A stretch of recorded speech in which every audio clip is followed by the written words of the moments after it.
Olá, gente. Vamos aqui fazer uma revisão de história do oitavo ano, né? Já postei a de geografia. Começa aqui no capítulo 6, a página 94, certo? É onde vocês vão começar a estudar, né? Aí aqui tem a primeira parte que fala aqui da historinha, né? Que todo livro de história dessa coleção começa o conteúdo com uma história de uma pessoa comum, né? No caso aqui de Maria Quitéria. Aí você vai aqui para anos antes Portugal foi invadido, né? No caso nós vamos aqui falar, gente, sobre um tema que é a causa da família real ter descido para cá, para o Brasil, né? Família real portuguesa. Bem embaixo aqui, ó, nesse último parágrafo tem em 1807, enquanto exércitos franceses ocupavam o reino vizinho da Espanha, Dom João foi obrigado a tomar uma decisão que talvez tenha sido a mais importante do seu governo. Foi ficar do lado da Inglaterra, né? Ficar do lado da Inglaterra. Ele não ficou do lado da França, porque todos os países ficaram com medo de comercializar com a Inglaterra, porque Napoleão Bonaparte, o francês, né, que estava no poder na França nessa época, ele fez uma ameaça aos países que continuassem comercializando com a Inglaterra. Todos os países europeus, né, estavam proibidos de comercializar com a Inglaterra. Por quê? Porque já que ele não podia invadir, como ele fez com a Espanha, Portugal também, e vários outros países europeus, inclusive um país asiático, que foi a Rússia, né? Ele não pôde fazer isso com a Inglaterra, do jeito que ele fez com os outros, porque ele tinha medo de entrar na Inglaterra, ele sabia que a esquadra naval da Inglaterra era muito poderosa, então ele estabeleceu o bloqueio continental, né, que foi bloquear todos os países europeus de comercializar com a Inglaterra. E quem comercializasse, ele ia invadir e meter bala. No caso, Portugal, como estava, vamos dizer assim, tipo refém da Inglaterra, porque ele precisava de continuar comercializando com a Inglaterra, ele pediu auxílio ao rei de Portugal, ao rei ao poder real da Inglaterra, auxílio para conduzir a família real portuguesa e toda a sua corte para o Brasil, né? Gente, continuando aqui com esse mesmo assunto, né? Que sobre o bloqueio continental, a corte chegando ao Brasil, a corte foi recebida, né? Muito bem recebida. Ela primeiro passou em Salvador, passou 30 dias em Salvador, que era a antiga capital brasileira, né? Porque em 1765 a capital saiu de lá e foi para o Rio de Janeiro. Então, 30 dias depois, ele veio para o Rio de Janeiro, juntamente com a sua corte, também foi muito bem recebido, foi uma grande festa, né? Uma recepção, teve músicas nas ruas, várias apresentações, tiros de canhão, tiro de rifles, né? Exaltando, né, a figura do Dom João VI, que no caso ele era príncipe regente, ele estava na frente do reino de Portugal, porque a mãe dele, Maria, né, conhecida como Maria a Louca, aquela que mandou enforcar Tiradentes, ela era esposa de Dom José tinha falecido e ela tinha ficado como rainha, mas ela não tinha mais condições mentais, né, psicológicas de governar. Então o filho dela ficou, Dom João VI, que era pai de Dom Pedro I e avô de Dom Pedro II. Ele ficou no comando e foi recebido aqui no Rio de Janeiro, muito bem recebido, né? E assim, gente, indo aqui para a página, olha aqui essa página, deixa eu ver aqui qual é a página para você ver aí, página 96, indo aqui para a página 96, você vai ver, gente, que tem aqui um temazinho legal, que é um príncipe no Rio, né? No caso, a festa de recepção, tal, que eu acabei de falar, no caso aqui, é o PR, né? Príncipe regente. Todas as casas que ele queria se apossar para poder aconchegar, para poder dar dormida, dar moradia por alguns dias, as famílias que vieram com ele, segundo o rei, o príncipe, essas casas que eles invadiram para poder dar dormida à corte, porque assim, quando o rei de Portugal o príncipe regente, né, Dom João VI, veio de Portugal para cá, gente, não tinha onde a corte ficava. A corte era 15 mil pessoas, gente, não tinha onde ficar no hotel. O Rio de Janeiro era muito pequeno, não tinha hotel, não tinha pousada, não tinha nada. Então, o único local que eles podiam ficar era na casa das pessoas, né? Teve várias famílias grandes, né, ricas, que tinham propriedades nos interiores do Rio de Janeiro e também no centro do Rio de Janeiro, vários casarões, né? Naquele tempo eles faziam as casas muito grandes, né? 40 cômodos, 50 cômodos, 100 cômodos. Então, era raro uma casa de um rico que só tinha 10 cômodos, né? A casa do rico geralmente tinha de 40 cômodos para cima, 30 cômodos para cima. Então, as pessoas se hospedaram nessas chácaras, eles se ofereceram a dar suas chácaras, as suas propriedades para algumas famílias. Só que era muita gente, era 15 mil pessoas. Então o rei de Portugal fez com que algumas famílias abandonassem, fossem expulsas de suas casas e se hospedassem nas casas dessas pessoas, né? Mais na frente, Dom João VI indenizou algumas famílias, né? Algumas, né? Todas não. Algumas famílias perderam literalmente as suas casas, suas residências, né? E outros foram agraciados com o presente do príncipe, dando outra moradia ou pagando em dinheiro, ou mesmo recebendo a própria casa. Certo? Gente, eu estava olhando aqui esse pontozinho, né? Que Rio de Janeiro foi todo modificado, né? Foi feito vários sobrados para as famílias ricas, né? Como o Rio de Janeiro não tinha tanto espaço, as ruas eram feias, foi feito residências, né? Tipo palacetes, mansões nas periferias do Rio de Janeiro, onde tinha muitas florestas, né? Plantação e tal. Eles fizeram no meio dessas florestas, que era próximo ao Rio de Janeiro, né? Não era tão longe não. E ao redor plantava ali um jardim, plantas com flores e tudo, porque em Portugal vários ricos eram acostumados nisso, né? Então isso foi tudo feito com dinheiro do povo, dinheiro público, né? Outro ponto aqui que eu queria que vocês analisassem é essa parte aqui, ó, os tratados, né?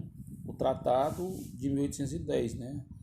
O Tratado de Comércio e Navegação, a Aliança da Amizade, que o rei de Portugal, o príncipe regente, né, Dom João VI, fez com a Inglaterra. A Inglaterra ela veio para cá, trouxe o Brasil para cá, gente. Não foi de graça, né? Teve uma certa intenção, teve um certo pagamento, que não foi bem em dinheiro, mas foi em acordos, né? Em acordos tratados, né? No caso, Portugal assinou um tratado feito com a Inglaterra, que dava a liberdade para a Inglaterra enviar qualquer tipo de produto para cá, para o Brasil, passando na fronteira pagando apenas 15% de impostos. Ou seja, se uma mercadoria é R$1, quando ela pagava 15% de imposto, ela chega aqui a R$1,15. E as mercadorias portuguesas que vinham de Portugal, que era a metrópole do Brasil, chegariam aqui com 16% de impostos. Ou seja, se era R$1, chegaria a R$1,16 aqui. E de outras nações, né, chegava a pagar 24%, ou seja, se a mercadoria era R$1, iria pagar R$1,24, entendeu? Então, eu tenho outro ponto aqui, gente, deixa eu dar uma olhada aqui. É nesse ponto aqui, gente, na página 105, o reconhecimento da independência brasileira. Gente, o primeiro país a reconhecer a independência brasileira foi os Estados Unidos, certo? Por quê? Ele tinha interesse, né? O Brasil é um país muito extenso, muito grande. Então, os Estados Unidos tinham muito interesse em comercializar com o Brasil, porque o Brasil é um país que tinha um potencial muito grande, né? O Brasil tinha uma população já relativamente grande, era um país muito extenso, que tinha um potencial muito grande para o desenvolvimento, para a instalação de algumas empresas norte-americanas aqui. Então, os Estados Unidos fez logo questão de reconhecer a independência, né? Agora, Portugal só reconheceu a independência do Brasil quando o rei, o imperador, no caso, né? O imperador Dom Pedro I, ele pagou uma multa, vamos dizer assim, uma taxa, né? Uma multa não, uma taxa de 2 milhões de libras, né? Para Portugal poder reconhecer. Gente, eu pulei aqui do processo da chegada da família real para a independência brasileira, porque é o conteúdo que está na prova, né? Eu não posso explorar tanto, porque o vídeo vai ficar muito longo e não vai dar para vocês entenderem o que precisa ser entendido para fazer a prova, né? Mas da vinda da família real até a proclamação da República, até a proclamação da independência brasileira, existia um processo, né? Um processo que induziu, que fez com que a proclamação da independência acontecesse. A volta de Dom João VI para Portugal, a pressão que Dom Pedro I recebeu da família, né, da esposa especialmente, dos amigos, né, do grande amigo dele, José Bonifácio, que mesmo sendo um grande amigo, mais na frente ele vai até ser preso por ele, né, Dom Pedro vai mandar prender José Bonifácio, um cara que tanto ajudou Dom Pedro I. Na verdade, Dom Pedro I nem queria, gente, o império, né? Ele não queria mexer com isso, com política, ele não tinha nascido para isso. Gente, eu já pulei aqui para o outro capítulo, né? Que fala na página 113, tá aqui na página 113, né? A página 113, certo? Que fala aqui do período regencial, né? Como voltar aqui um pouco, tá aqui. O período regencial, como Dom Pedro II, né? Após a morte do seu pai, Dom Pedro I, ter acontecido, e ele, com 5 anos de idade, ele não pôde assumir o trono, né? Porque ele era muito pequeno, né? Então, o pai dele morrendo, o que é que acontece? Na Constituição brasileira dizia que deveria se estabelecer uma regência, né, formada por pessoas capazes, deputados, né, senadores, capazes de administrar o país, e foi o que aconteceu. Enquanto Dom Pedro tinha 5 anos de idade, quem governou foi os regentes, né? Teve um período formado por 3 homens, né?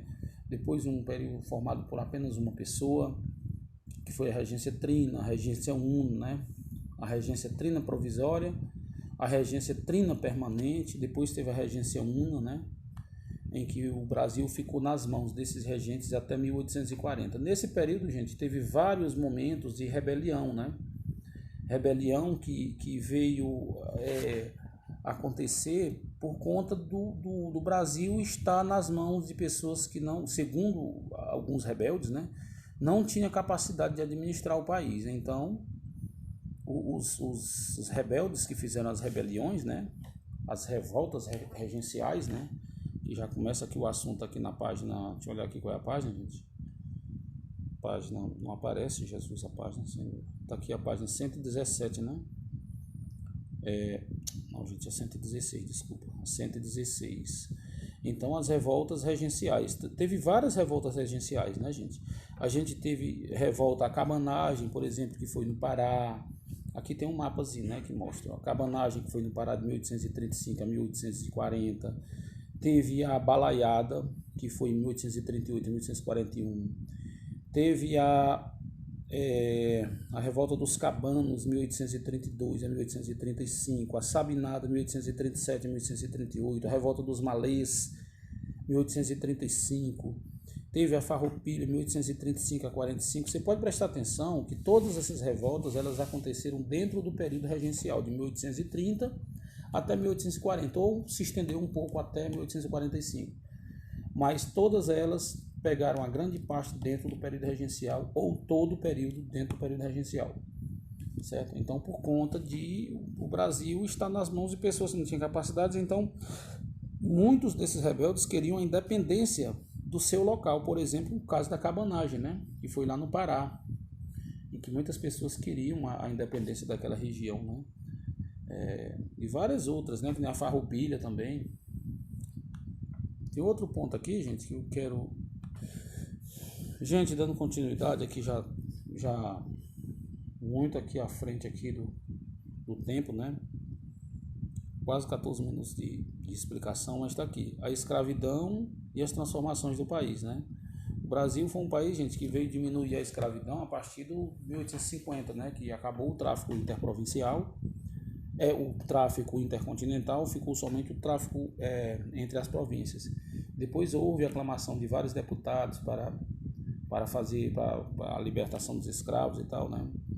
Aí nós temos aqui, gente, a cultura do café, né? O café foi na página 136, o café foi o produto no século XIX, na metade do século XIX, como o produto mais importante exportado no Brasil, né?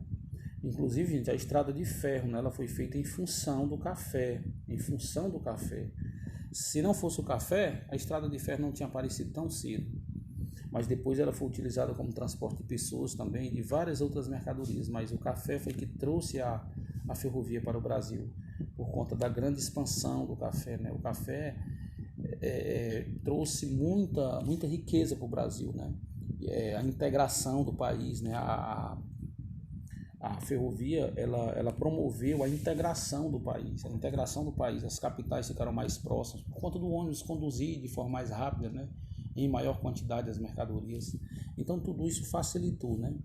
Nós temos aqui, falando sobre a escravidão, né, a importância do escravo, né, como mão de obra para a economia, para a plantação de café. E a última parte seria a parte que fala da ferrovia, que eu acabei de explicar, né? A ferrovia trouxe a integração para o país, né? Se não fosse o café, a ferrovia talvez não tivesse chegado em 1870, 1837, né? 1854. Deveria ter sido inaugurada mais na frente. E infelizmente a ferrovia foi um tipo de via que não durou muito tempo no Brasil, acho que não durou nem 100 anos, mas a ferrovia, todo mundo sabe que ela é muito econômica, os produtos, os alimentos do Brasil, por conta do Brasil ser um país muito extenso, deveria ter muitas ferrovias para facilitar o transporte, para baratear os produtos, porque o combustível gasto em trem é muito pouco, então a mercadoria encarece muito trazendo em caminhão. E o Brasil é o país das estradas, né? Gente, curta o vídeo, comente, se puder comentar, se quiser, né? Se inscreva, se quiser também se inscrever, ajudar o canal, porque a gente vai ficar fazendo essas revisões, né? Facilitando a vida de vocês, fazendo com que vocês aprendam de uma forma mais eficiente, né? Porque aqui eu explico o que eu vou cobrar na prova, certo? Pois é, gente, muito obrigado, viu? Boa sorte, faça uma boa prova. Estamos em reta final das férias, né? Valeu!